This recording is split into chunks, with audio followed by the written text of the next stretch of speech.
Look at this. I can run the whole thing. We don't need a producer. Why do we need Vince? He's not even a producer. He's more of like an editor. For his power rankings. Yeah. Now he's missing power rankings. That's all we need him for, really. Look at this. Look, I can move us around, right? I can put, fancy things on the screen. Like, I can be Vince. I can do cool things. Like, how about that old guy can do that, There right? You go. Right? And maybe since Jaylon Smith got cut from the Dallas Cowboys, Jabril is going to be on the field a lot more. See? You're in mid-season form. Right? Look at that. All right. I just did that strictly so we had an intro. Chris Hansen here, and I'm going to need you all to take a seat right over there and check out Birds versus Boys. I think you're completely right here, and I hate it. Yeah. Hey, idiots. Stop doing dumb things. I got 2 phones. Upside alert. Upside alert. I might go insane. I think you're already there. There's no hope. Hope is gone. If this was an AFC North podcast, we'd be done in 15 minutes. Bob Hope. I'm going to drink bleach. That is? Be the team you promised me you were going to be this year! This is the Consciously Hopeful podcast. I'll be watching. What's going on, everybody? Welcome to episode 80. Yes, 80 of Birds vs. Boys. Kmess here with you alongside Aidan. We are producerless tonight, so if anything goes awry, anything goes a little crazy, blame it on Vince. We don't know where he is. They just found out who the Zodiac killer is, and now Vince isn't here. A little worried, but not gonna ask any questions. But we're here. He's in mourning. Yeah. We were not together for the review show of week 4, Aidan. I apologize for that, but hopefully Thank God. Your jubilation is just through the roof. Were you able to listen to my portion? Did you enjoy it? Yeah, yes. And it's been going viral. It keeps as if it wasn't bad enough. Now it just keeps popping up on my timeline because people are all about it. Except for the one guy who attacked my hair viciously. Is that why you wore a hat? If people were watching on YouTube, Kevin's wearing a hat because he got to him. The guy was like, just shave it off already. It's moving. I'm like, what are you talking? Did you not see how much luscious hair I have? I know it's a little bit on this side, a little bit further over. I'm going to the haircut place. Did he think you had a receding hairline because you part your hair? Yeah. He's like, just shave it all off. I was I'm like, confused. Do you not see how much hair I have? I was gonna do it, but I didn't do it. I didn't want to be that douche. I was gonna tweet the billboard picture and be like, bro, I'm a hair billboard model. Okay. Oh, you should have. I know. What else are you going to use a picture of a hair billboard for? Like that was the opportunity to use it. All right, maybe I go back tonight. But it wasn't even one tweet; it was 2. Like and like at 1:30 in the morning. What are you doing, bro? Look at judging on people's hair. Yeah, I guess so. All right, we're here. Aidan, how are you, my friend? A lot going on in the realm of the NFL, but including my team. It could have included your team, I guess. Yeah, could have been on both. I'm good considering the circumstances of being 1-3. Here's where I'm at with the Eagles. So, we're going to preview both of these games and how I feel going into Carolina and why I'm confident. I was listening to this podcast today. If you haven't listened to Macrodosing, it's very good. And they were discussing Pirates. They talk about weird subjects like that.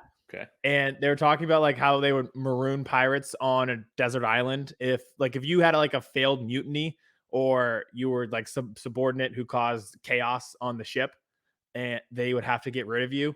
So they would just desert you on an island. And some crews and captains would give you some supplies, and that's it. Some of them would give you some supplies, but they'd also give you a bullet with one gun. So you didn't have to suffer. They desert you on an island with a bullet with one gun. It could be over just like that. The Eagles are the ship that just give you a few supplies and let you hold out forever and it's a slow, methodical death that's going to take a few months. It's not the type of death where you put one bullet, boom, done. Well, I know that they win this type of game because it extends their season, just like it would extend your life on a desert island if you didn't have a gun with one bullet in it. Well, and I also think they're the pirate ship that leave you there with a couple supplies, but also just like cruise around the island further enough that you can't swim to them, but enough that you have to keep watching them. And then you think every once in a while that they may come in close to come save you, but then they just go a little bit further back out while you slowly die. Yeah. So they're always in your eyesight. You can't get them out of your head. Yeah, they're going up the coast, so you see the ship forever, and you're like, "Wow, that looks really close. We're so close to being saved." And in reality, it's very, very far in the distance, And it's not because coming to that save you. line of just like the horizon is always further back on the ocean than you think it is. And like you like, as when I was little, I remember being like, I could swim there. Yes. But no, you can't. It's very far away. Very That's far. the Eagles. They're that far, and you think they're coming to save you, but no, the horizon. Safety, very far away. But you're going to have that belief deep down that you're coming to get saved. Yeah.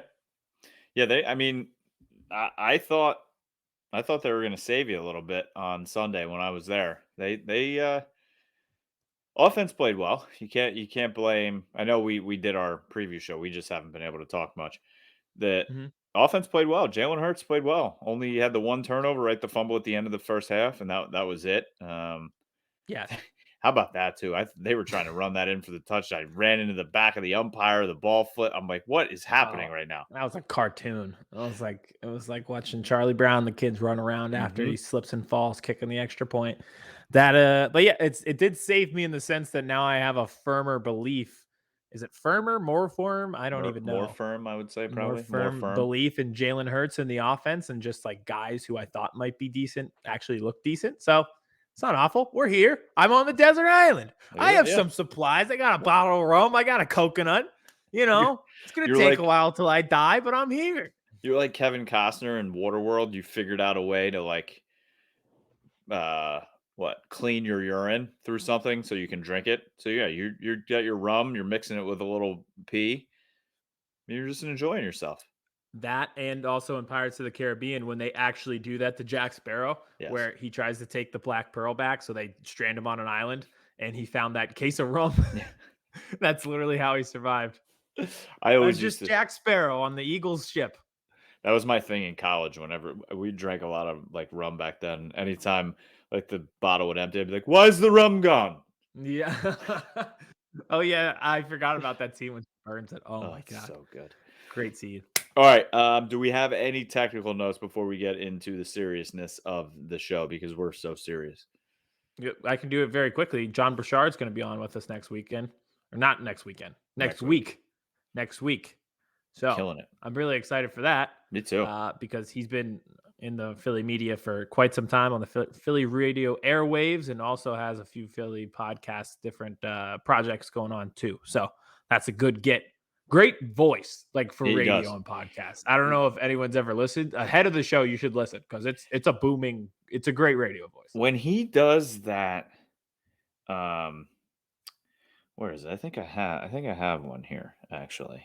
It's the intro. Yeah.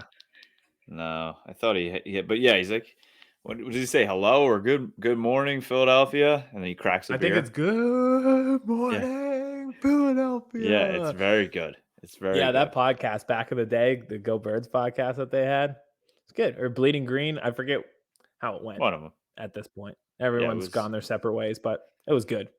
Yeah, I'm excited. Well, shout out John Ellis from the Panthers was supposed to be on with us tonight. If you saw on our social media, we pubbed it, but his kids had a lot of homework, and Aidan and I were like, "What? Is this real? Like he really?" But then we saw a tweet right before we started recording. Student of the month, his son. So shout out. We get it. It's okay. So we're gonna try and get him on next week. We just thought it was the perfect time to have him on, smack dab, right in the middle of playing the Cowboys and then going on to play the Eagles this week. And then they trade for Stephon Gilmore today. I mean, it wouldn't have been nothing could have been better. It was perfect timing. Do you want to do Stephon Gilmore first? I know there's been a few different pieces of news involving you and involving us, but yeah. Great timing considering at the last hour, at the 11th hour, they get Stephon Gilmore from the Patriots 6th round pick. So I feel like that's a really good get for them. All right, so let's talk this through. So it goes out this morning, right? I think it was Ian Rappaport that had it first. that they're cutting Stephon Gilmore. They are releasing him. However, it cannot be official until 4 p.m. So I guess like the end of the workday for the NFL, correct? I guess so. So the Patriots put out a statement on Twitter and through their PR department from Bill Belichick, the coach and general manager, thanking Stephon Gilmore that they decided to mutually part ways. And then Stephon Gilmore puts out on his social media, thank you to Robert Kraft, the coaches, the organization, the fans, never once mentioning Bill Belichick by name, but that's okay. So, and then a couple hours later, it comes out that no, they didn't release him. They traded him to Carolina for a 6th-round pick. So do you think they call Stephon and they're like, we're releasing you? So then in his mind all day, he's like, all right. And he's cutting through his head, talking to his agent. These are the places I would want to go. These are my demands, blah, blah, blah. And then 2 hours later, his agent calls him. He's like, yo, pack up. You're heading to Carolina. And he's like, what? Or do they have the conversation ahead of him? Like, listen, we put out the statement, we're releasing you, but we're going to try and trade you to the last possible minute.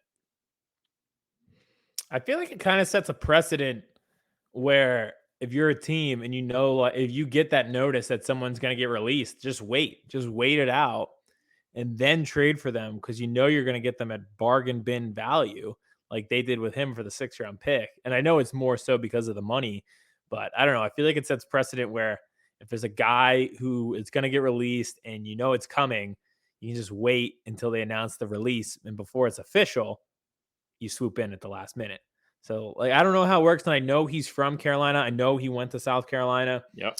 I'm aware that the Carolina Panthers are in North Carolina, but he is from that area. So I don't know if he had a part in that where he's like, I'm assuming he is at that level of talent and that level of tenure where he can sign off. So I'm assuming he signed off on this deal. I was adamant and sure, just like I was with Josh Gordon going to the Chiefs, that Gilmore was going to the Bucs because they've had so many injuries in the cornerback position. But I don't know. It feels like it's a good fit. And really, it's low risk, high reward for the Panthers. And I mean, we got lucky enough as the Cowboys that we didn't have to face him. And now you guys aren't going to have to face him either because he's going to be on PUP. They said at least through week 6, I think. And the last thing I saw is he's going to be ready for the Giants game. So perfect timing. Great. I'm sure Joe Judge will bitch and moan about the competitive advantage that the other teams had because they didn't have to face him. And I did read. That's not fair. Put him back on PUP for a week. Yeah, he'll be banned at the Patriots because I read if he were to be flat out released, he could start practice and sign with somebody else. That alleviates the PUP. He could start practicing immediately. But because he got traded, he has to remain on the PUP.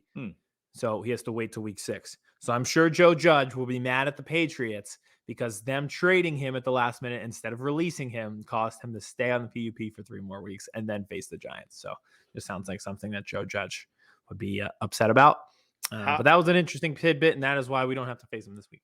And how about the Carolina Panthers getting C.J. Henderson and then Stephon Gilmore for a 6-pack of Bud Light and a ham sandwich within 2 weeks of each other? Oh, and also, hey, they get J.C. Horn back in 6 weeks, who looked good until he got hurt. So it's just remarkable what they're doing. And then also, like, Sam Darnold looks good. They got him for nothing. They got Robbie Anderson for nothing. There was no market for Hassan Reddick, who had double-digit sacks last year, who they just picked up. They got Chuba Hubbard, who's like the NCAA leading rusher, second best rusher in Oklahoma State history behind Barry freaking Sanders. And it's just like they plugged him in for Christian McCaffrey. They're just doing a phenomenal job. What pick did they get DJ Moore at? 24. They got him at 24 overall too. Everybody, I mean, I liked him a lot coming out. A lot of the draft, the draft show that we listened to, they loved him.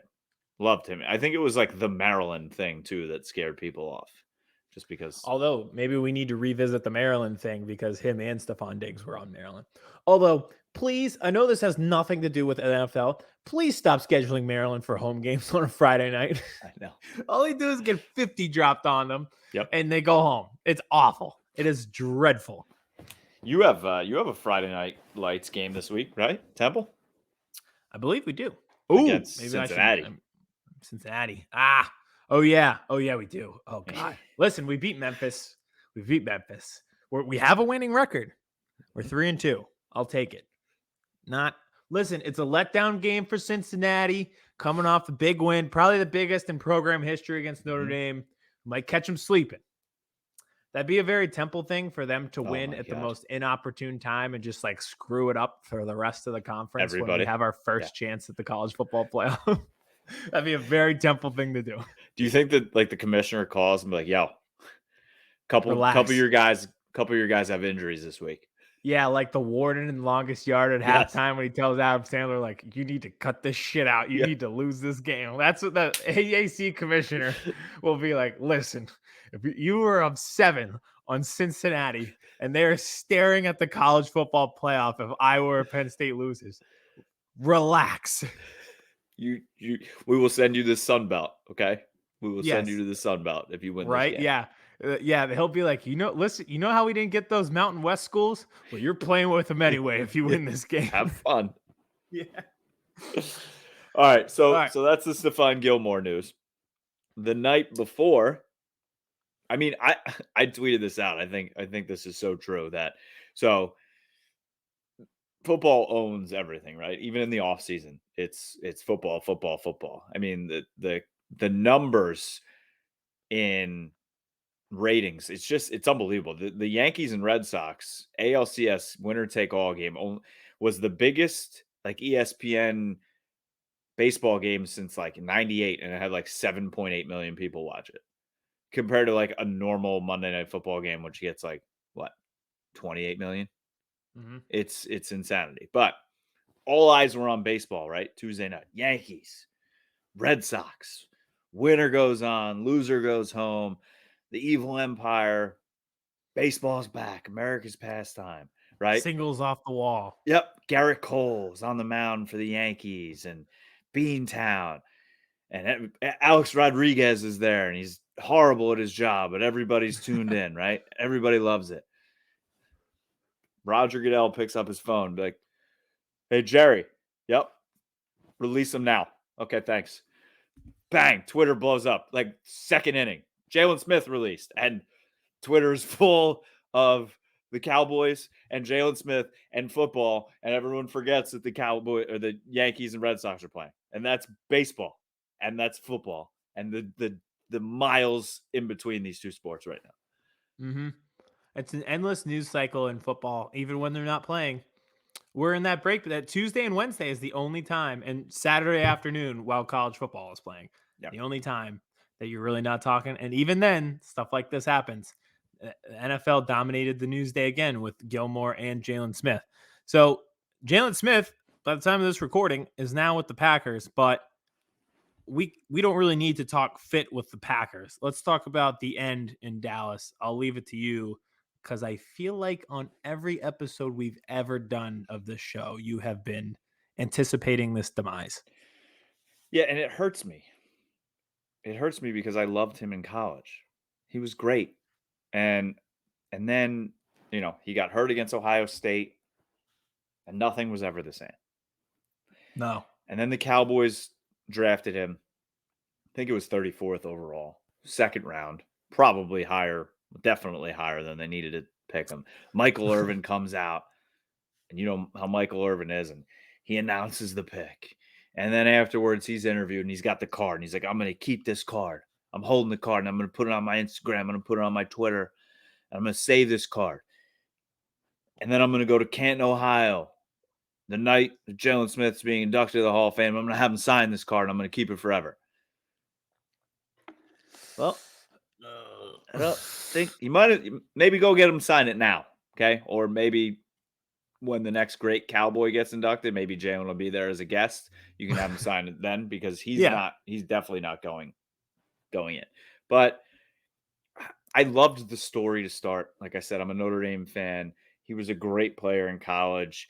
He seems to be like an all-around great person, I think.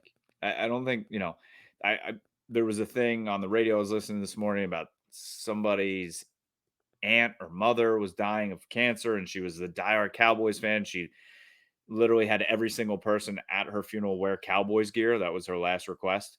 And like Jaylon Smith FaceTimed her and sent stuff to her and made like the last couple of days of her life amazing. Seems like a great guy. Okay. I have nothing against him as a human. I hate his rah-rah fake shit, clear eye view, all that, you know. Remember in the Giants game, that fake tough guy thing that he did on the sideline with the lineman too. It's just, he just seems so fake once he comes onto the field. And add in the fact, adding a little extra salt into the recipe, he can't run anymore. That is the main thing. That is the overarching point of this. He can't run. He can't run. Like, he had 2 plays in his career. One was when he knocked Deshaun Watson on the goal line in that Houston Texans game where he just, I think he ran as fast as he's ever run in his life and cut him off and stopped him at the goal line. And the other was against the Saints where he knocked Alvin Kamara out, which probably should have been an illegal helmet to helmet hit if we're being dead serious here. And that changed the tide of that game, and the Cowboys won that game. But beyond that, I mean, I remember things like the Bears Thursday night football game when that was dreadful. Mitchell Trubisky looked like Joe Montana, and he literally, it was 1st, 2nd, 3rd, and 4th down and goal. And he threw at Jaylon Smith 4 times. And the first 3 times, well, first one he just overthrew. The second time the receiver dropped it. He was open every time. And they knew it was happening. And there was no adjustments by the Cowboys defensive coordinator. They just be like, yep, all right, try it again, bud. We know it's coming. And then he, like, remember, I think it was that exact play where he caught wasn't it Miller, right? And he caught the touchdown, but he like broke his leg or tore his ACL. And then Jaylon was like flexing over him. Celebrating. Yes. I remember that. Yeah, that was a bad look. Oh, that no, was bad. It was a 3rd down. The receiver got hurt. And then 4th down, they went after him with a different receiver and he caught it. So he was celebrating over a dead body and then got burned the next play. I do remember that. Yep. I do remember that. Those are the things that he was 2nd in the league in tackles last year. Who cares? He's tackling guys 24 yards down the field. Mm-hmm. Like, it'll be, 3rd and 4, right? And he hits a guy for a 5-yard gain and he does this swipe thing. It's like, Jaylon, they got a 1st down. Yeah, but he didn't run for 25 yards. Like, I liked him. I loved him in college, but I am so, like, I'm good. Thank you. I understand they still owe money. It's a $16 million cap hit, but there's reasons why they did this. It's a weird time. I don't know why they didn't do it earlier or preseason, but I think they were also, like Stephon Gilmore, had continually trying to trade him. And I think they announced it yesterday, tried to do the same thing, and everybody in the league was like this. Oh, no, we're not calling. We're good. No, we're good. Yep. I think, and another aspect of why it wasn't immediately, like in training camp, and why it's been a few weeks, you had to make sure that Michael Parsons, Jabril Cox were solid. Yep. Leighton Vander Esch to stay healthy, Keanu Neal to play well, and all of those things have happened so far. Yep. So you probably feel more confident in it now, but it's probably been the plan, like you said, for a while. The adage in politics is always follow the money, and you can figure out what's going on. Well, follow the money. They invested a 1st-round pick into Michael Parsons, and they backed that up by drafting another linebacker in Jabril Cox. And then, if that weren't enough, they brought in Keanu Neal, and I know he's like this rover safety linebacker hybrid, but he's still taking up money on your defensive side of the ball. And then lastly, Michael Gelkin, who was on this show, tweeted out in 2022, they owe him a $9 million injury clause if he were to get hurt. So you invested all this money in these other guys, and then you would have to invest in him if he were to get injured again. If you just followed the money, this would not be that shocking. Or if you just listen to this podcast, because Kevin has complained about this guy for literally 2 years. And like I said, I was a fan of him in college. I wonder if like Jerry and Steven and like they have like a daily communication with like the training staff, and the trainer's like, listen, that leg's about to go any day. We got to get him out now. Like, it could be this game this week that leg goes, and guess what? Cha-ching, $9.2 million. And Jerry's like, nope, that ain't happening. Yeah, I could see that, and also just the risk of it happening in general. Yeah, I just feel like that looming over you. You Well, don't want to have $9 million in debt looming over you. no. And I don't blame, like, everyone's like, oh, he makes all this money. Yeah, good for him. Okay. He's an entrepreneur. Every player in this league, guess what? They look out for themselves first. Okay. This is their livelihood. This is how they set themselves up and their families up and their families up for the rest of their lives. When they have an opportunity to make money, guess what? They're going to do it. And that's what Jaylon Smith did. I don't know if you remember this. This was when Zeke was holding out, and Jerry was all over the radio talking about how there's not so much pie to give around. We got a lot of pie to give here and some pie to give here. And, and he was kind of trying to guilt Zeke to come home from Cabo. And that's when Jaylon Smith went into Jerry's office and was like, I would like some pie. And I think you should give me some pie right now because I will do it, quote unquote, at a discount price. Because he was playing okay at that point. This is when it was like the howl with, and everyone's like, you have the best two linebackers in the league. This is how they're changing the game. It's never going to be the same in these two linebackers. And Jalen's like, well, I'll just take a little bit now. And Jerry's like, okay. And they locked him up because Jerry was like, then going up on the radio after he signed Jalen and was like, there's a little less pie to go around now. And he was literally just trying to guilt Zeke into coming to sign. And I don't blame Jalen for doing that. Good for you. I blame Jerry. Jaylon Smith was one of the only guys that I'll never blame for that because he did not get to participate in this NIL stuff in college. Mm-hmm. He would have been drafted higher, which means he would have made more money. He was a perennial first-round pick until he injured his leg, so he cost himself a bunch of money when he got hurt in that bowl game. So him making up for it on the back end once he got into the league really doesn't bother me that much. I would be pissed off if it were my team and I were paying somebody, but I really don't blame him as the person for making that money. But like we said, this was kind of it was posted online as a shocker, and I don't think it was a shocker to you or I or anybody who listens to I think it was just a shocker with the timing of it. Timing, probably, yeah. Right after week 4, coming off another big win, the defense looks good. Everyone's like, how can you? Defense looks so good. How are we changing things? Look at his snap count. Okay, he only played 16 snaps week 1. He's been demoted. All right, he played more. I think he played 80 some snaps the second week, 54, 50. So he's not starting anymore, right? And part of that was they were playing Micah defensive end and not linebacker because DeMarcus Lawrence got hurt. And I got to tell you what, I am very excited for Mr. Cox to get some more playing time. I really am. I'm interested to see everything he did in the preseason. Looked awesome, right? And who was it we were talking to that said they couldn't? Who was it? Do we have an interview? I forget. They said that he kept. Heckman Harrison was saying that in preseason and in training camp, he's like, you always try and find something out about a rookie, like a weakness. He's like, I can't figure out what it is with Jabril Cox. So I'm excited to see what him and Micah can do together coming up in the same draft class. They're young. They're both hungry. They're Lions. So I'm excited, and I'm excited to get this fake rah-rah bullshit off my team. Just another star from North Dakota State in the league. Just another one. How about that? And I will say, last point on Jalen, I am upset. I wish that we could have got to experience what Jalen could have been without injuring, because I think he could have been. He's an athletic freak.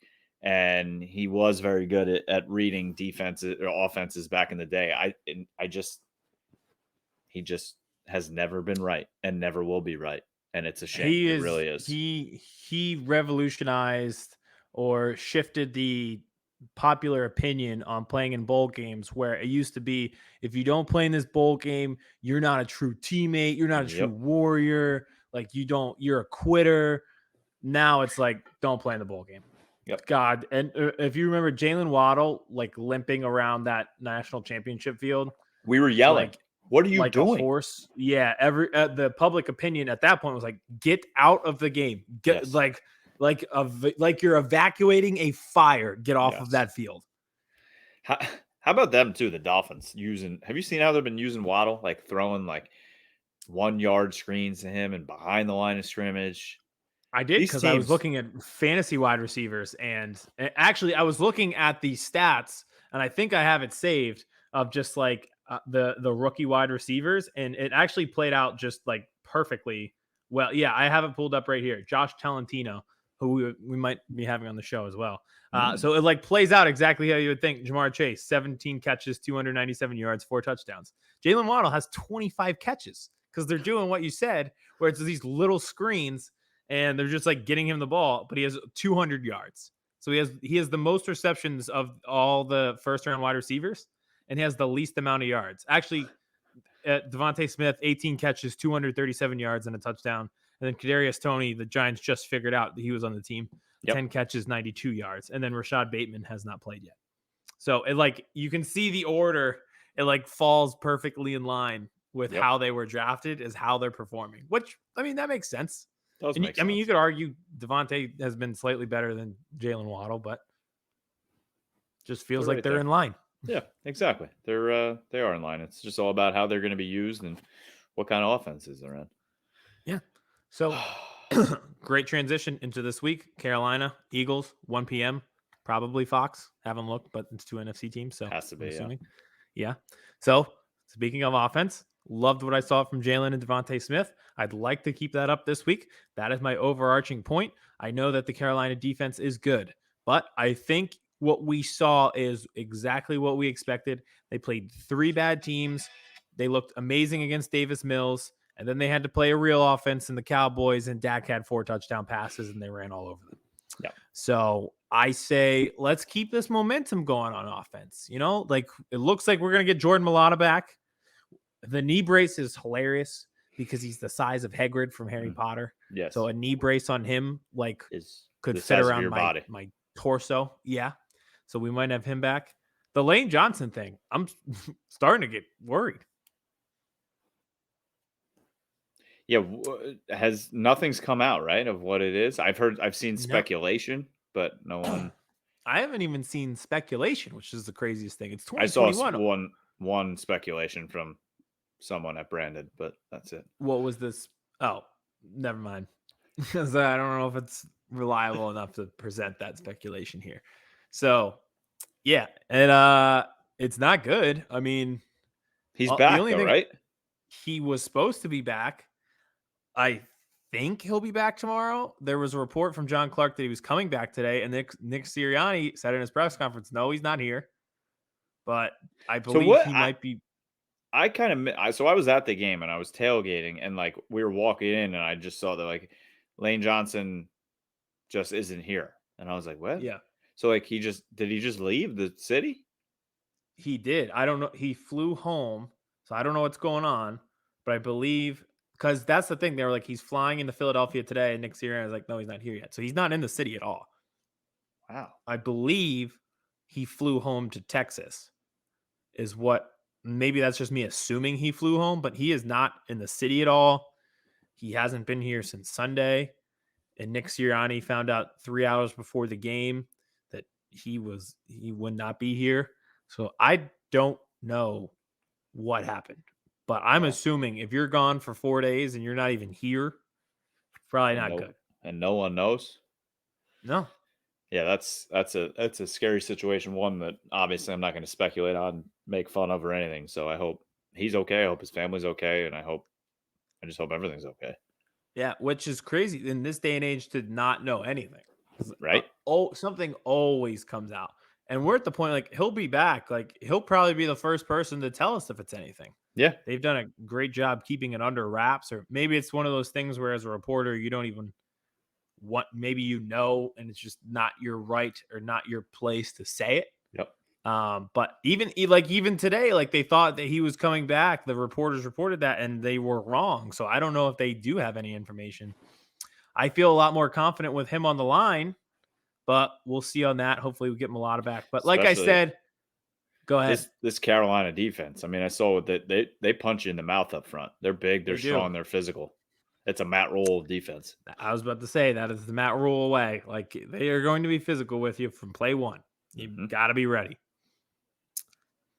So you need as many of your horses in there as possible. Correct. Yes. Just there's a certain level of physicality that you have to match. Did you see the Chargers coach talking about physicality? This kind of leads into both of our teams. I thought that was fantastic. I'd take him right now. Come to Dallas, coach 100%. I mean, he also has Justin Herbert, so it's like yes. Yeah, but it seems like the way he talks about football. Yes. Yeah. He's not like MCDC up there in Detroit. It's just like we're biting kneecaps. Football. He does such a good job like explaining. He's a little bit different. You know, he's the offensive version of Dan Campbell. Yes. Where instead of like, oh, we're gonna bite kneecaps and do oh my god, we're eating nails for breakfast. Like, he's just like the offensive version where he's like, yeah, we're doing this for the running backs. We're doing this for the wide receivers. Going to get him open. Bing, bang, boom. Like Dennis Rodman explaining how he got rebounds. You're like this. But his overarching point was you don't run the ball just to run the ball. You run the ball because there's a certain level of physicality to running the ball that keeps the defensive units up front and even the secondary on their toes. Is he like a ADD list Nick Sirianni? Yes. Wait. Thank you. Because they have similar messages when they speak. But Nick just can't. He just gets himself so fired up and uses his hands, and he's always like banging the table. He's always using his hands. He's always pointing. He's always using his fingers. Like it's pretty much like he's doing his own version of sign language while he's speaking to you. And then the Chargers coach is just sitting there like, and he says it as calmly as possible. He's just like, there's just a certain level of physicality. When you run the ball, it opens up everything else for your offense. It keeps the defense on their toes because they got to be ready for this level of physicality, and it gets your guys going downhill. But if that were Nick Sirianni, let's do Nick. We're gonna run because the physicality. Yeah, you got to keep it physical right here. If you just do this, then bang, you're physical that way. But then if you pass the ball, bang, you're physical that way. And you're coming up and you're cutting up and he's going this way. He's coming back around, looped up, hitting the face. We good, guys?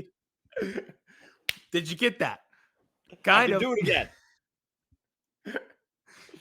That's exactly it. They are both very smart, but I would love to see one is them playing rock, paper, scissors together.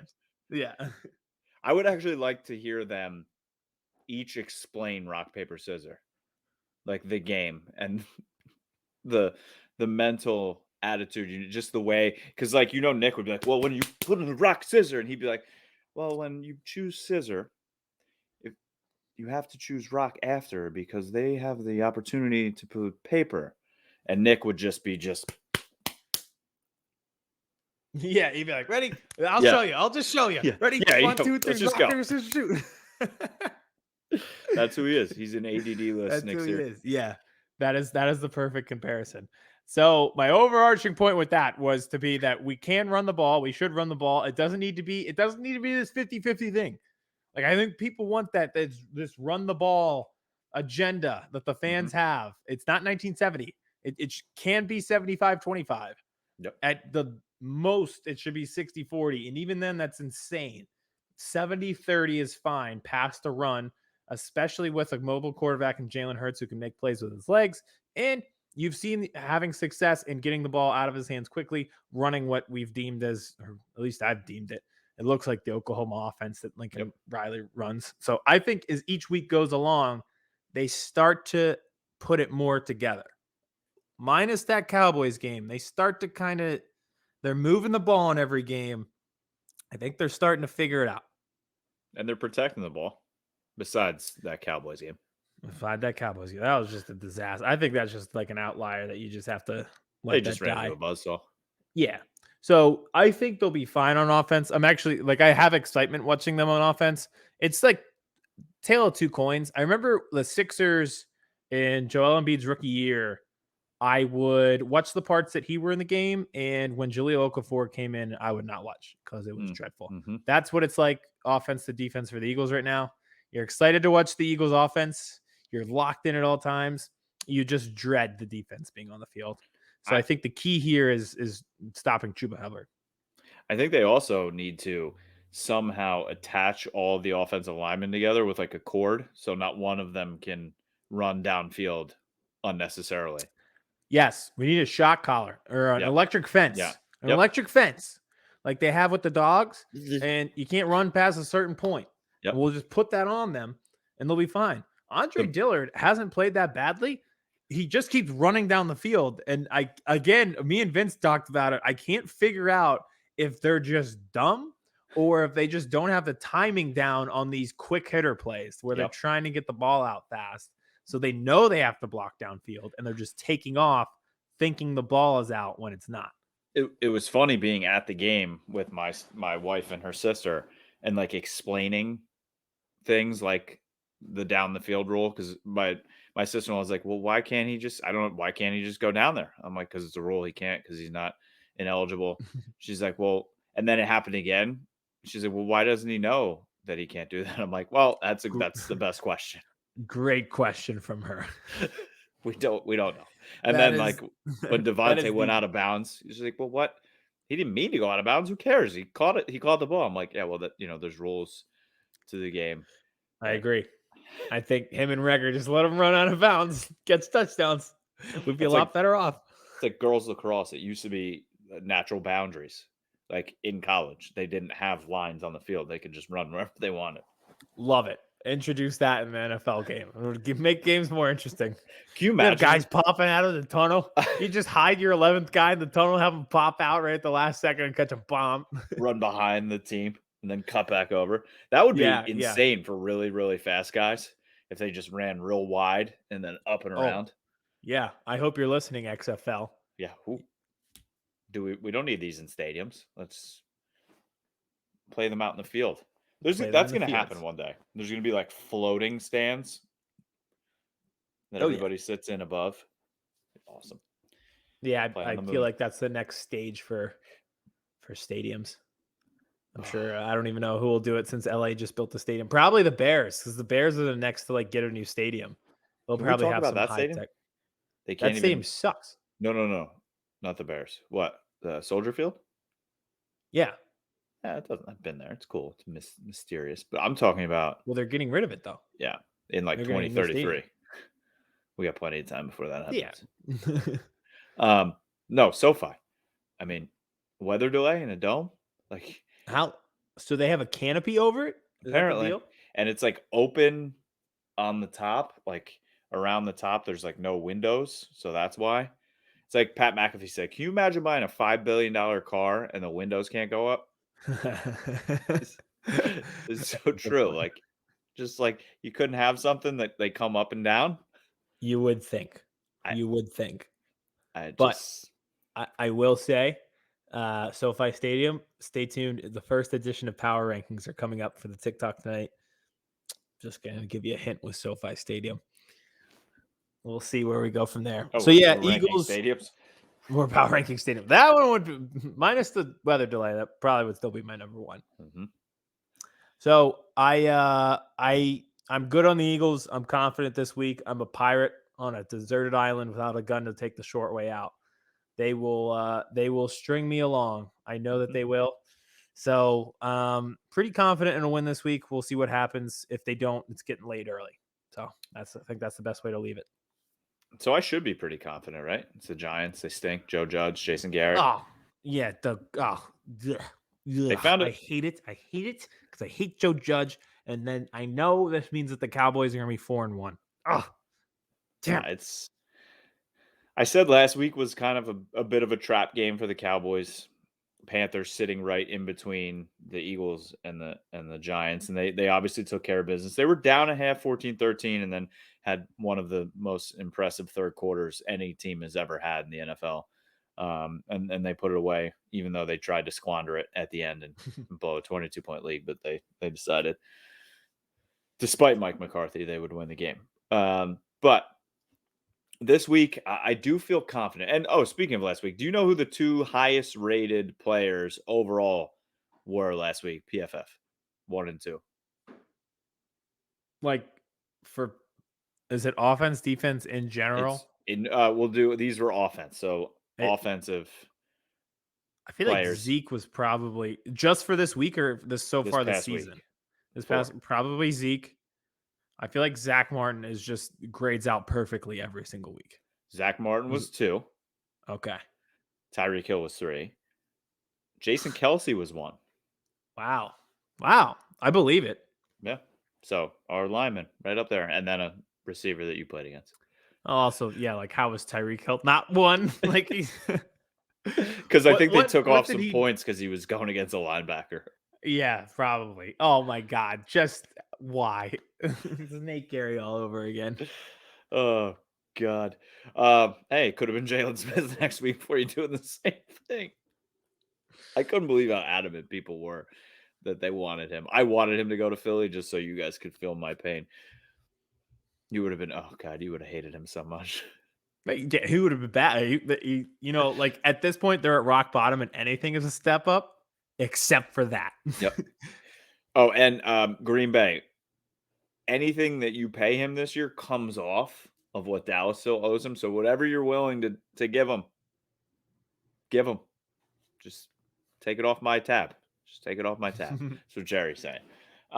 So I don't know. I feel overly confident in this game because of how the team's playing both offensively and defensively right now. And I can't believe I'm saying that. In the last show, I said how they can attack in so many different ways offensively, right? If they have to throw it 50, 60 times a game, they can do it. If they can grind it out, run it 45 times and throw it 22 times like they did last week, they can do it. Which I love. It's the formula. You need to be like a chameleon and a amoeba type thing. And that's what this offense is. And the other thing I love about this from Monsters Inc. Yes. The other thing I love about this offense right now is they have so many superstars, but none of them care. And by not caring, I mean about their stats. Like CeeDee's having a good year, but he hasn't had that massive game. He's not making superstar catches, but guess what? He's not bitching. If Amari catches 3 for 35, he's okay because Dak's like going back and he's just like, all right, Cedric Wilson's open here. Bang. He's like, all right, comes back again. All right. Oh, Dalton Schultz. Okay. He's not like, I need to get it to CD. I need to get it to Amari. It's just, he's reading the field and he has so many, like even like Zeke and Pollard, they're best friends, apparently. Pollard's like, yeah, that's my big brother. And it's not like Zeke's showing emotion badly. Like, I want all those carries. I love everything there. Even the option play, right? That Kellen Moore called on 3rd and 1 with the game on the line to ice the game. He ran an option from Zeke to Pollard. It was awesome. Instead of Jason Garrett, let's just run up here and let's bring the chains out. I don't know if he got it. Like that would have been my life a couple of years ago. So I love every second of this offense right now. And I know you do too. I do. I hate it, but I appreciate what they're doing. Let's break this down in simple math. I think we can break this game down easily. Math-wise. We should have had our Panthers guy on tonight because he's helping out with math homework. I could have done math homework. Yeah. The Giants, you could say, played easily their best game of the season, but probably on offense, the best game that they could play. Yes. Daniel Jones was named Offensive Player of the Week in the NFC. They finally got Saquon Barkley into the end zone. He scored 2 touchdowns for them. So he finally had some burst. Yes. Kadarius Toney was involved in the offense for the first time. They scored, and it took extra time, 27 points.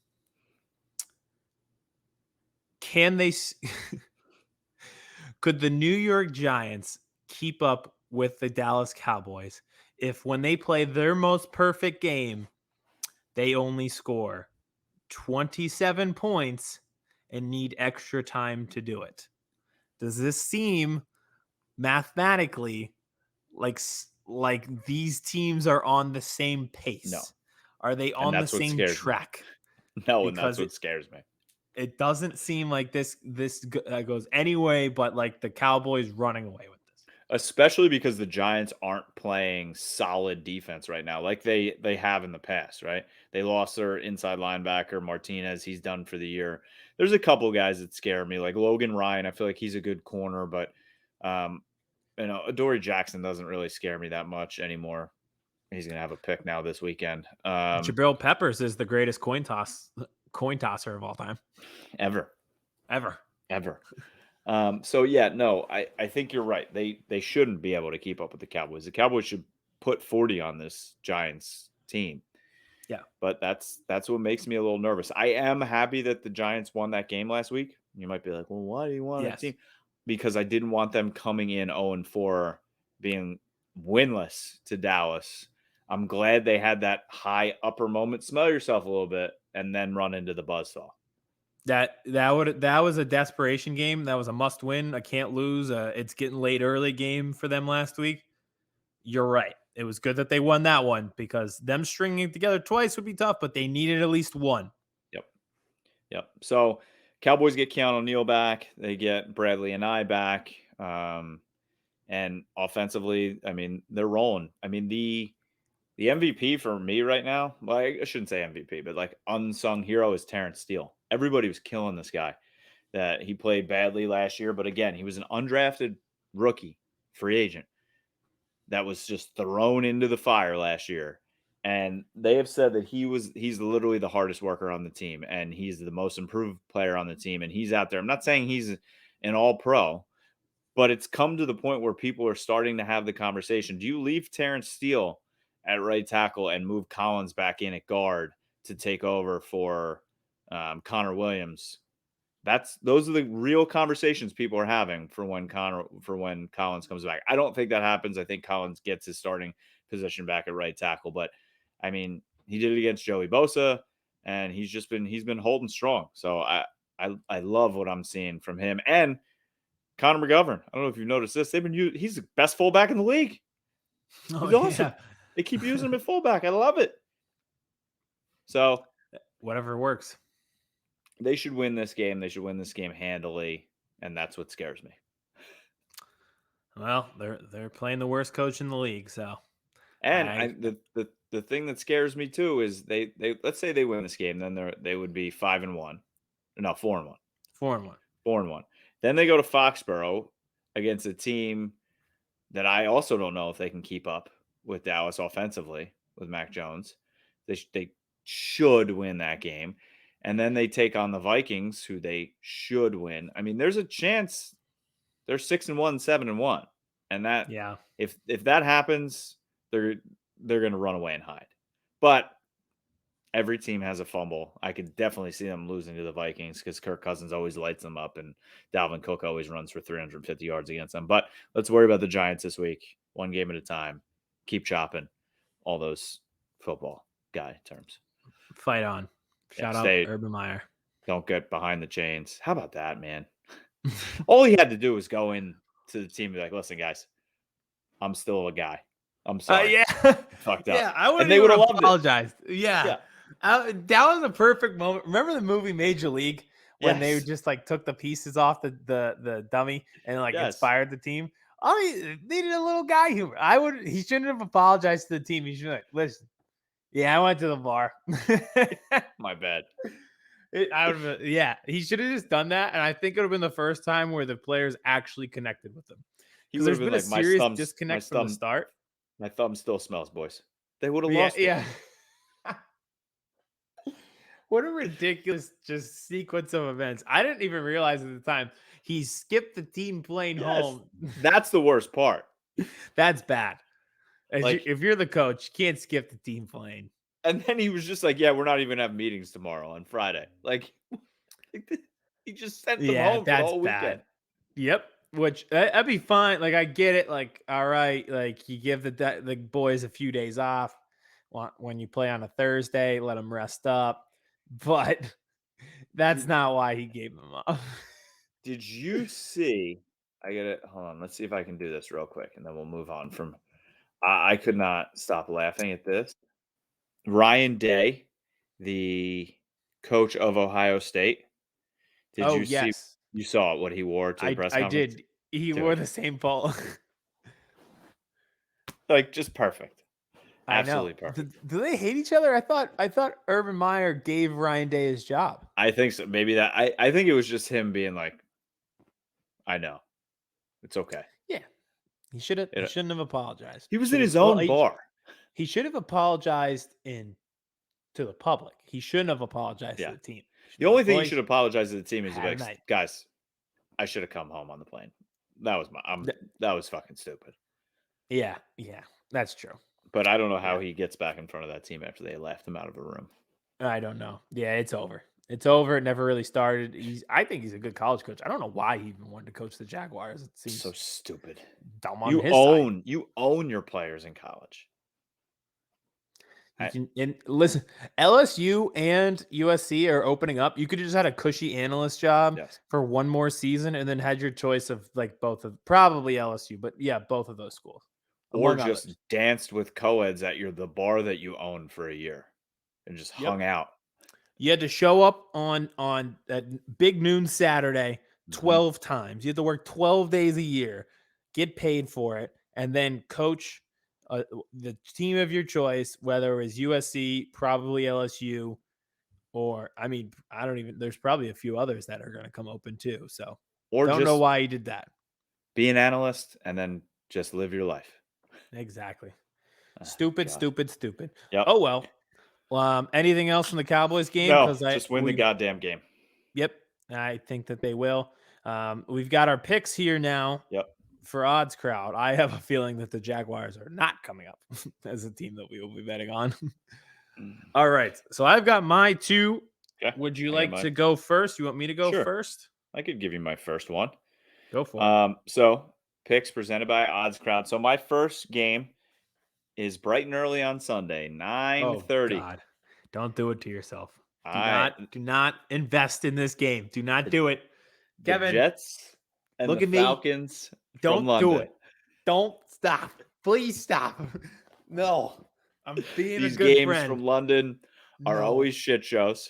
Oh. It's the Jets. It's the Falcons. For some reason, teams just like kind of forget how to play football over there. So I don't know how to play football over here. Exactly. So that's why I'm going under 46.5 in this game. I think it's going to be a sloppy, gross. That field always stinks. I don't believe in either of these teams because there's nothing to believe in except for, the Jets getting a win last week. How about those New York teams both getting wins on the same day? First wins of the season. Congratulations. So yeah, I'm going under 46.5. Jets, Falcons from Wembley. I brought this up on the show with Vince, but I don't know. You weren't watching Red Zone because you were at the game. They did the Red Zone thing where they showed the win probability for Washington, and it was like 11%, and that's when like Falcons are in trouble. Yep. There it comes. And it happened. Yep, there it comes. There it is. All right, so the first one for me on Odds Crowd is Bucks Dolphins. So on Odds Crowd, it's Bucks -10. I think if you could tease that down to Bucks -9.5, I'd feel a lot better because then you're not going to get a push if they win by 10. But I do think they win this game by double digits. I just don't think the Dolphins are that good. No, I think Brian Flores is a good coach, but this is just not working. And I think the Bucks. That was an emotional win last week. I think they get back on track. Not playing in a monsoon would help the offense. I just think they're double digit. They're 2 touchdowns better than the Dolphins. So I have Bucks -9.5. I love that. Yeah. The Dolphins just stink. And Will Fuller was just put on IR again with a broken finger now. So at least he wasn't suspended. Yeah, true. All right. My second and final game on Odds Crowd this week. Packers are heading to the Bengals. Packers are a 3-point favorite on the road, which if you're a 3-point favorite on the road, you're really a 6-point favorite, 7-point favorite overall. So I love the Packers only having to win this game by 3. I know the Bengals are kind of the hot team right now. Joey Burrow, Jamar Chase, but the old vet, the old Cowboys coming to town. And I think Aaron Rodgers, Devontae Adams, this run game, they're clicking. They're finding their way. They're only, I know Jair Alexander's hurt, which stinks. I think he really is probably the number 1 or number 2 corner in the entire league. I love him. Mm-hmm. But even without him, I think they're going to be able to take care of business and definitely win this game by more than a field goal. I think so too. I totally agree with you. I think they handle that game pretty easily. Yes. All right. The second one that I'm going to, 49ers, Cardinals. I'm taking 49ers plus 5.5. I think this could be a possible letdown spot for the Cardinals. We talked about it as we were previewing the Seahawks Rams. Check out Viget as well for our Thursday night football previews. How about that? So playing in an NFC West back-to-back is tough. I think the Cardinals, this might be a letdown spot because they're coming off of that big win against the Rams. The 49ers are desperate coming off a loss against the Seahawks. 5.5 seems like a lot, even with the injuries. If they don't have Jimmy G, then they just go to Trey Lance, who you took 3rd overall, so you would assume he can handle the duties anyway. Yep. Deebo Samuel's been great. George Kittle's getting on track. I think 5.5 feels like a lot, so I'm going 49ers plus 5. I like that. 5.5. I like that. Yeah, everybody's riding high right now on the Cardinals. Are they the best team in the league? This is when you get smacked in the face. I was about to say, this is when you get let down, and they are a good team, but I just feel like this is one of those moments where you come a little bit back down to earth. Yep, absolutely. Breaking news, Lyle Collins suing the NFL and Roger Goodell over he just won't stop. He just won't stop. Well, I think when you bribe someone, that kind of ends that. They literally said, bro, all right, we'll give you 2 games. He's like, nope. And then the arbitrator's like, all right, well, you're getting 5 again. That was pretty well. The bribing thing is what killed him. Yes. Okay. We'll do our TikTok here. No Vince tonight, unfortunately, but we'll do our TikTok and then we'll get out of here. Wow, over an hour already. See, time flies, man. Vince is like, we got to keep these short. And then you and I are like, yeah, we're doing banging a quick one out tonight. She said. Listen, it's 60 minutes on the dot. I feel like that's not bad. We had a lot to say. We got big games this week. There's a lot going on in the NFL world. Exactly. I didn't get to see you earlier this week. Exactly. So here we are. All right. And special TikTok tonight. You good? Yeah. Mike fell. Everything fell. Okay. I was about to say, it sounded like when they had one of those Weather Channel people out in the middle of a hurricane. They're like, yeah, it's really windy and really rainy. Like, yeah, no shit. You're standing in a Category 4 hurricane, dumbass. Congratulations. What did you think the symptoms of the weather were going to be? We're back on track. We're back on track. All right. We're doing the first Birds vs. Boys power rankings of the NFL season through a quarter way of the season. Get those comments rolling. Yep. Oh, speaking of comments, thank you for reminding me. Thank you. This is perfect because we have a new way to interact with fans.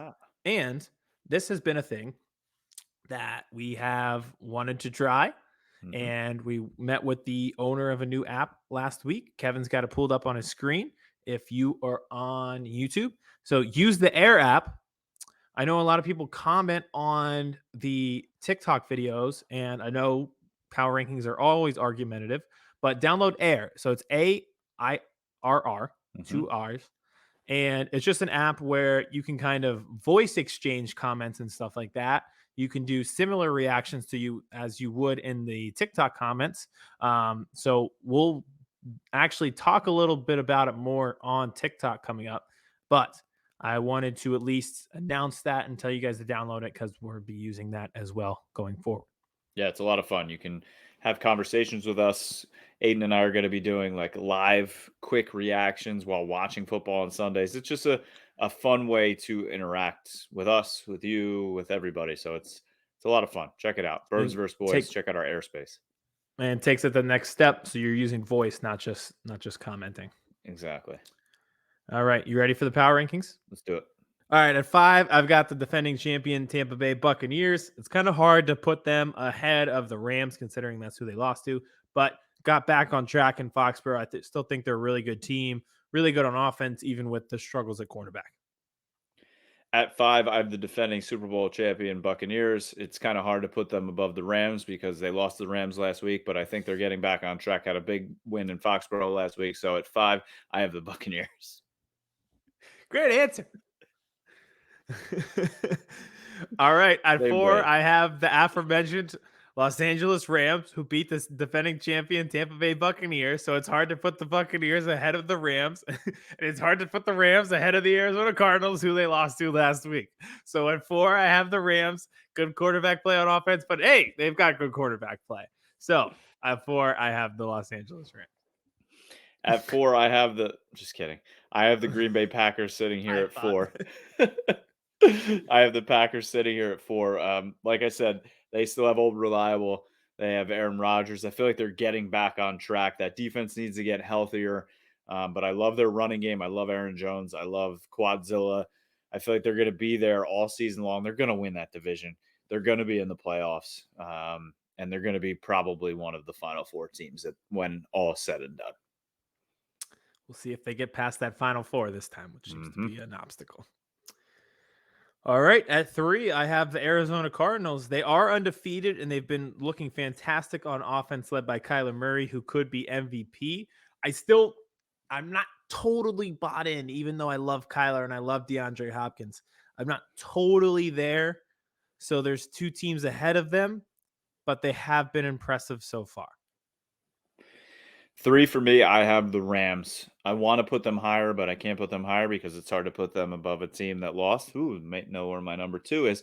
So I have the Rams sitting here at 3. I want to have them higher. It's just we're prisoners of the moment, right? So if I put them above the team that they just lost to, all of you TikTokers would yell at me like, "They just lost to that team." So I have the Rams at 3, even though I think they're a very, very, very, very good team. I love Stafford there. I said before the season he could win MVP. He's been great for years. Yes, he has been great for years. He didn't lose in Detroit because of him. He lost in Detroit because of Detroit. He's always been good. I love how they're using Jalen Ramsey. This Rams team is going to be just fine. Good call. All right. At 2, I have the Buffalo Bills. It is a mystery to me the size of the lost city of Atlantis, how they lost to Pittsburgh in week 1, because since then they've just been like throat punching every single opponent that they have, like Alabama does to some of these teams in the SEC. They've played 3 weaker opponents, but they've absolutely dominated them. We'll know for sure come Sunday when they play Kansas City where they stand. 2 for me, I have those Arizona Cardinals. Like I said, I love Kyler Murray. I love Hopkins. We both do. James Conner has been a bright spot for them.